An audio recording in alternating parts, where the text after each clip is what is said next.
নমস্কার বন্ধুরা, বাঙালি রান্নাঘরে তোমাদের অনেক অনেক স্বাগত। চলে এলাম আরেকটা নতুন রেসিপি নিয়ে। আজ আমি বানাবো চিংড়ি মাছ দিয়ে কচুরলতি। পুরো বাঙালি একটা রেসিপি। তোমরা দেখো কিভাবে বানাচ্ছি রেসিপিটা।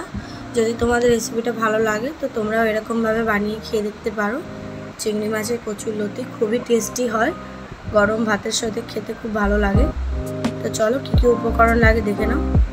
এখানে দেখো কচুরলতিগুলো আমি এরকমভাবে ছাড়িয়ে নিচ্ছি, পাতলা যে খোসাগুলো থাকে ওপরে।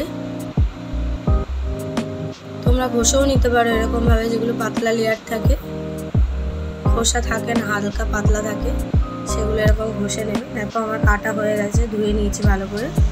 এবার এটা আমি সিদ্ধ বসিয়ে দিচ্ছি। অল্প একটু জল দিয়েছি, অল্প জলে সিদ্ধ করতে হয়। একটুখানি হলুদ দিয়ে দিলাম, মানে কচুরলতি থেকে অনেক জল বেরায়। 1 চামচ নুন দিয়েছি আর 1 চামচ হলুদ দিয়ে এটা সিদ্ধ বসিয়ে দিয়েছি আমি। দেখো 5 মিনিটের জন্য আমি সিদ্ধ বসিয়েছিলাম, কত জল বেরিয়েছে, সিদ্ধও হয়ে গেছে ভালো মতন। এরকম টিপে দেখে নেবে সিদ্ধ হয়েছে কিনা খুন্তির দ্বারা। আর সিদ্ধ হয়ে গেছে, আমি এবার নামিয়ে নেবো। একটা ঝাঁঝি থালার মধ্যে আমি নামিয়ে নিচ্ছি।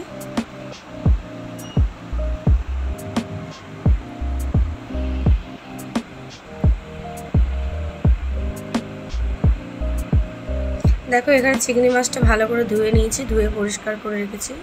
এর মধ্যে 1 চামচ হলুদ গুঁড়ো দিয়েছি, 1 চামচ নুন দিয়েছি। ভেজে নেবো এটা।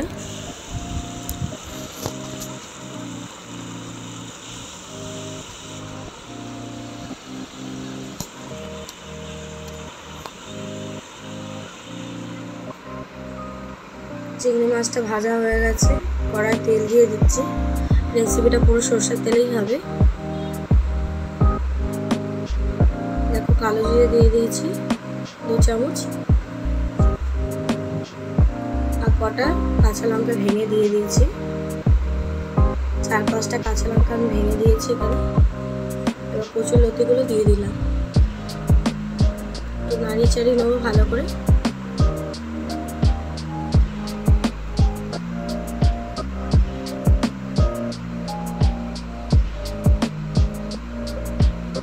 হলুদ দিয়ে দিচ্ছি 1 চামচ, লঙ্কার গুঁড়ো দিয়ে দিচ্ছি এখানে। আমি 1 চামচ লঙ্কার গুঁড়ো দিয়েছি, যে যেমন ঝাল পছন্দ করো সেই বুঝে দেবে। ধনের গুঁড়ো দিয়ে দিচ্ছি 1 চামচ, নুন দিয়ে দিচ্ছি স্বাদ মতন। আমি আগে নুন দিয়েছিলাম সেদ্ধ করার সময়, তাই এখন 1 চামচ দিলাম। তোমাদের স্বাদ মতো নুনটা দেবে। এবার 10 মিনিটের জন্য আমি ঢাকনা চাপা দিয়ে রেখে দেবো।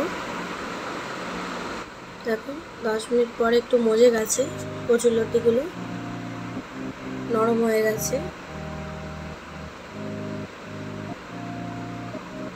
এবার আমি চিংড়িগুলো দিয়ে দিচ্ছি।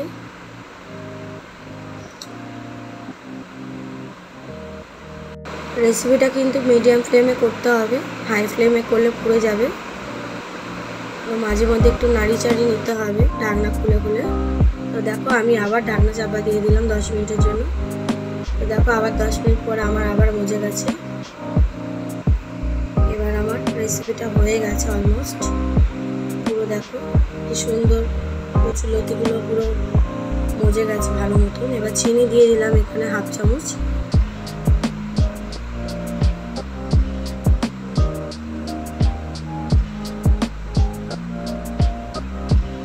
চলো গ্যাসটা অফ করে দেবো। রেসিপিটা আমার পুরো কমপ্লিট, নামিয়ে নেবো। দেখো চিংড়ি মাছ দিয়ে কচুরলতি রেসিপি পুরো আমার রেডি। তোমাদের কেমন লাগলো রেসিপিটা আমাকে কমেন্ট বক্সে জানিও। পুরো বাঙালি একটা রেসিপি, গরম ভাতের সাথে দুর্দান্ত লাগে। তোমরা এরকমভাবে বাড়িতে বানিয়ে খেয়ে দেখতে পারো। আশা করি সবার রেসিপিটা ভালো লাগবে। যদি ভালো লাগে থেকে আমার পাশে থেকে আমাকে সাপোর্ট করে দেখা হচ্ছে অন্য একটা রেসিপির সাথে।